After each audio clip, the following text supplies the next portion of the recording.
pelo BR, e o Cassinho, filho do Cássio, que era capitão, goleiro titular e capitão do Pelotas no profissional. Éramos os 3 goleiros do Pelotas. Isso quando eu tinha meus 15 anos.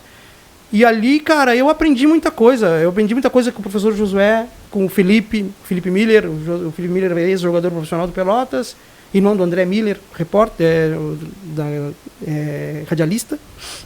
O Felipe e o Josué era o treinador do Sub-15, o Felipe era das categorias mais abaixo. E aquele costume, né, Luciano? Tu vem seguindo o teu treinador que vem subindo com a categoria. Por exemplo, o Josué, ele vinha trabalhando com aquela equipe ali desde os 12 anos. Sub-12, Sub-15, Sub-17, Sub-20. E aí depois tu volta lá atrás com a geração que está começando, que aí tu vem de novo subindo com eles. Então o Josué já conhecia boa parte do elenco e eu era um novo no elenco. E eu dividia... No início eu era o terceiro goleiro do Pelotas. Eu era o terceiro goleiro. O Rodrigo, o Cássio e eu.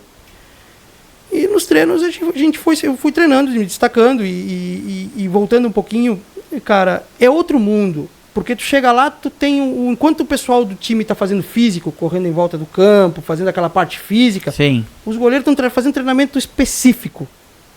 Porque assim, ó, o goleiro eu acho que é uma das únicas posições no campo que é 50% talento e 50% trabalho. Repetição. Tu tá ali, tu tem teu talento. Mas tu tem que ter o trabalho de cruzamento na área. Se tu vai pegar tempo de bola, tu não pega porque tu é bom. Tu pega de tanto repetir o exercício. Tu cair a queda, tu pega essa queda, o jeito de cair, o jeito de levantar, é totalmente diferente do que a gente faz aqui. Aqui te joga uma bola, vai, tu cai. Não.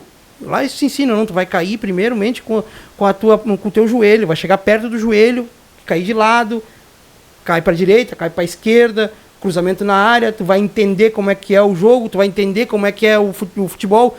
O cruzamento na direita, tu não vai pegar a bola na área na direita e sair jogando pela direita, não, tu inverte o jogo, sai lá pela esquerda, porque a esquerda tá mais vazio, tu não vai sair jogando pelo lado que a bola veio.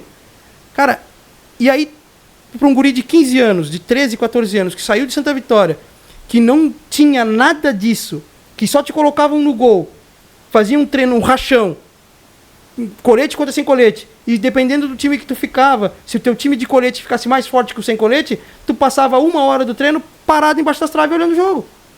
Aí depois chegava no dia do jogo, uma bola que saía errada, a culpa é do goleiro, olha lá que goleiro ruim, olha como que ele conseguiu tomar aquele gol. Mas e o treinamento, e o específico, e o ensinar, isso aqui em Santa Vitória não existe.